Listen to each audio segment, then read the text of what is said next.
They told Amara childbirth was the happiest moment of a woman's life. But when she held her baby, she felt nothing. The room was full of noise and celebration. People congratulated her, nurses smiled, women danced. Her husband, Chibuzo, wiped tears from his eyes and said, "You did it, my love." Amara smiled back, but inside, something was wrong. She held her baby and waited for the feeling people talked about. She waited for joy. She waited for excitement. Nothing came. Instead, her heart raced. Her body felt stiff. Breathing felt hard. Her head felt tired and confused. She looked at her baby and thought, "Why don't I feel normal?" She didn't say it out loud. She smiled when people were watching. She thanked everyone. She said she was fine. At night, she lay awake, staring at the ceiling, afraid of thoughts she didn't understand. And the truth is, this pain didn't start after childbirth. It started years before the pregnancy, before the congratulations. Amara was 27 when she married Chibuzo. She had many plans for her life. She believed marriage meant support. She believed it meant two people helping each other through life. She did not know that marrying Chibuzo also meant marrying his family. From the beginning, they did not fully accept her. At first, it was not obvious. They looked at her in ways that made her uncomfortable. They smiled, but it did not feel genuine. Sometimes they stopped talking when she entered the room. Her mother-in-law often said, "You are still young, don't worry, you will have children."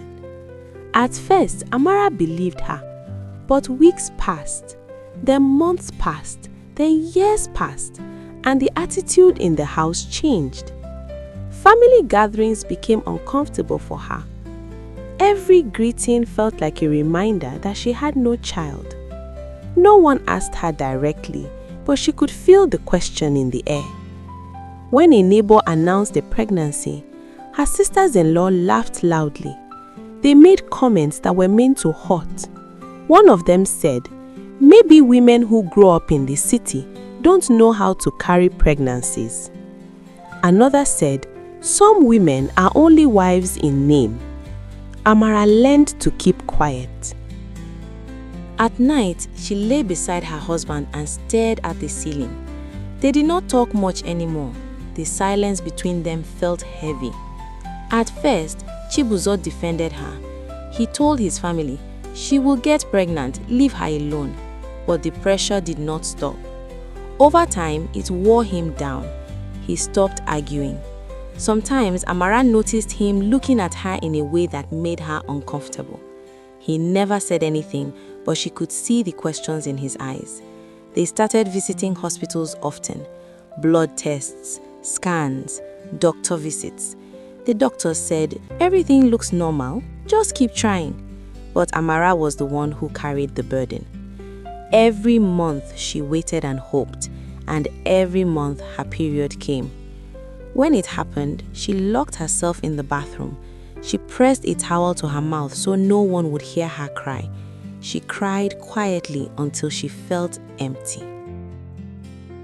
This continued for 5 years. 5 years of praying. 5 years of comments that sounded polite but were hurtful. 5 years of feeling unwanted in her own home. One day, her mother-in-law said it clearly, without trying to sound kind. "If this continues, my son will not stay childless because of you."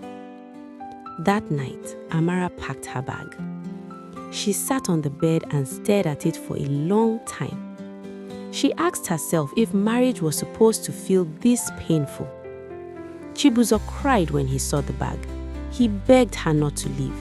"I love you," he said, But this pressure from my family, it is affecting me too.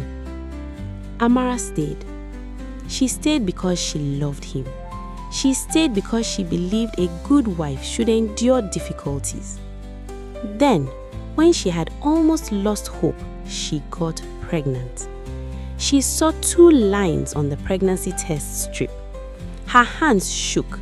She had to sit on the floor. She laughed. She cried. She held the test tightly, afraid it might not be real. When the family heard the news, everything changed. The same people who hurt her began praising God. The same women who mocked her started celebrating. Her mother-in-law hugged her and said, "My daughter, I told you it would happen." During the pregnancy, Amara felt afraid most of the time. She was afraid of losing the baby, afraid of making a mistake, afraid of being blamed again. For 9 months, she lived carefully and quietly. When labor started, it lasted many hours. It was painful and exhausting. Amara used all the strength she had to give birth. That night, her baby was born. Everyone was happy. People celebrated. But Amara did not feel happy inside.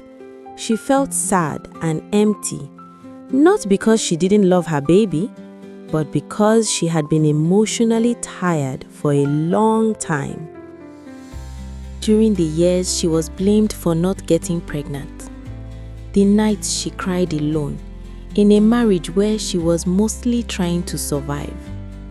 Now, she smiled and held her baby while people watched. But no one noticed how quiet and withdrawn she had become.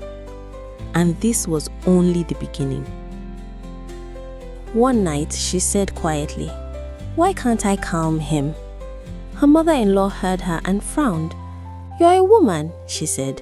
"This is normal. Stop acting like this." After that, Amara stopped talking about how she felt. She stopped asking for help. She kept her fear to herself. She did not know it yet, but she was getting worse.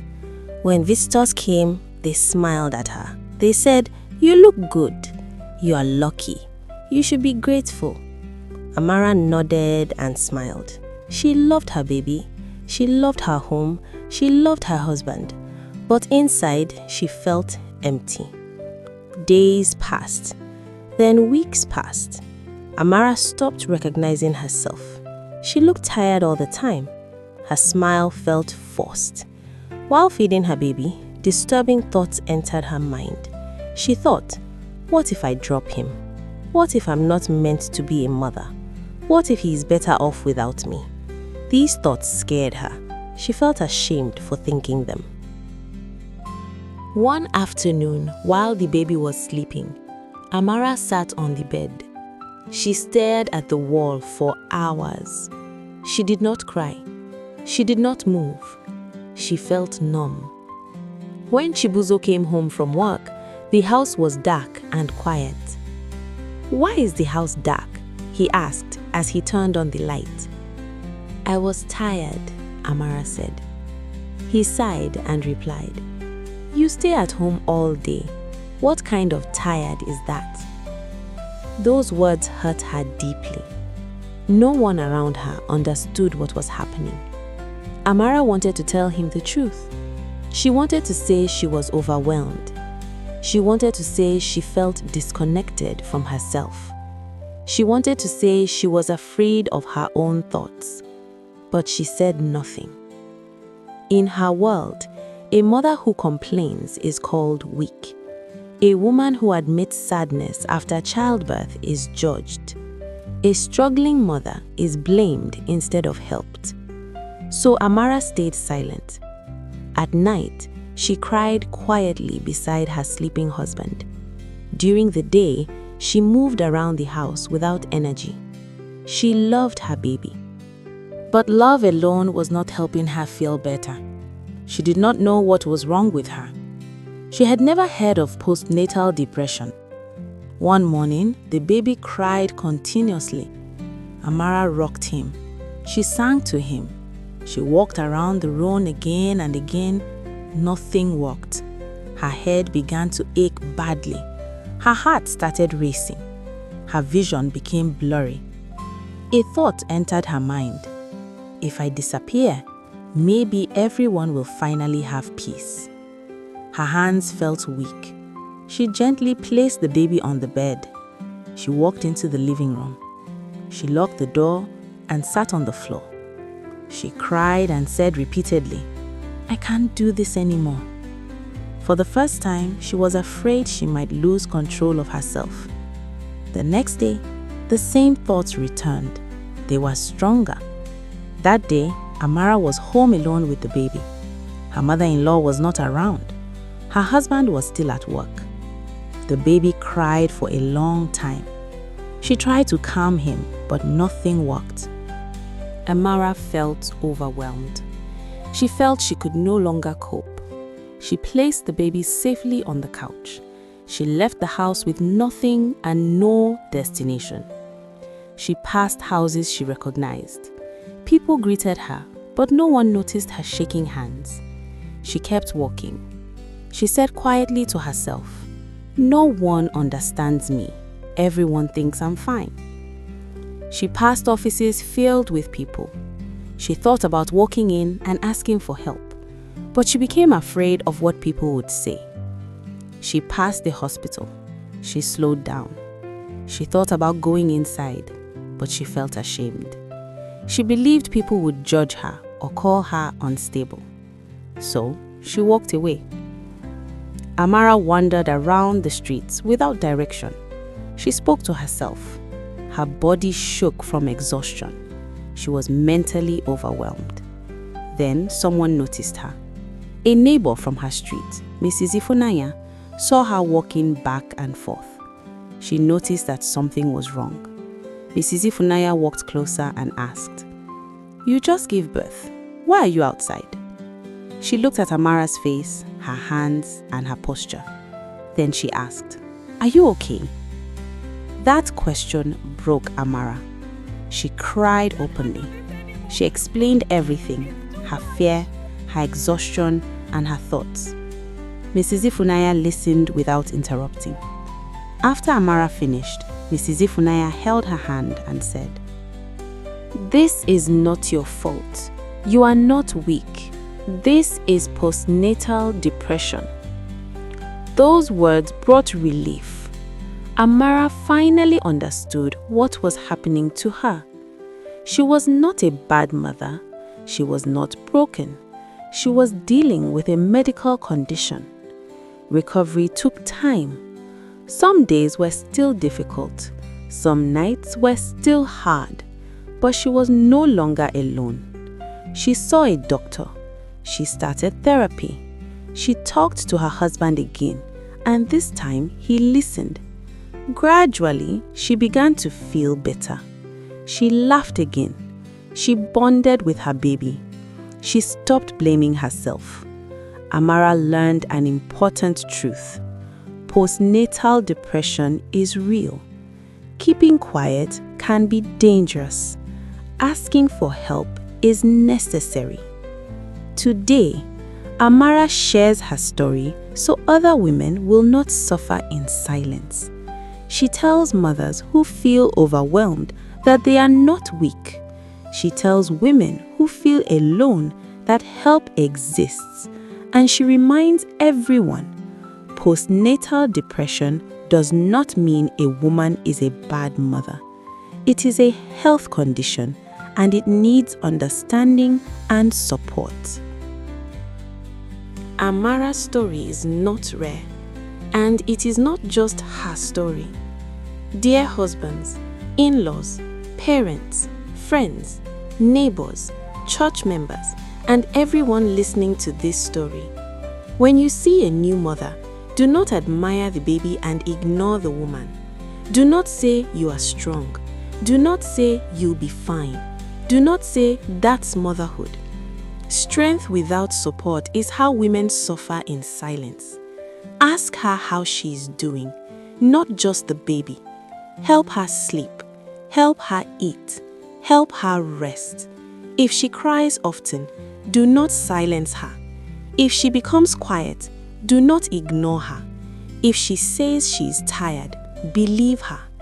Postnatal depression is real. It is serious, and it does not mean a woman is weak. To every mother watching this who feels empty, scared, or lost, you are not alone. Help exists, and asking for help can save your life. Thank you so much for watching. If this story touched your heart, please like, share, and leave a comment. Your voice matters. Subscribe to Bellenicolestories for more inspiring, healing, and life-changing stories. Until next time, God bless you.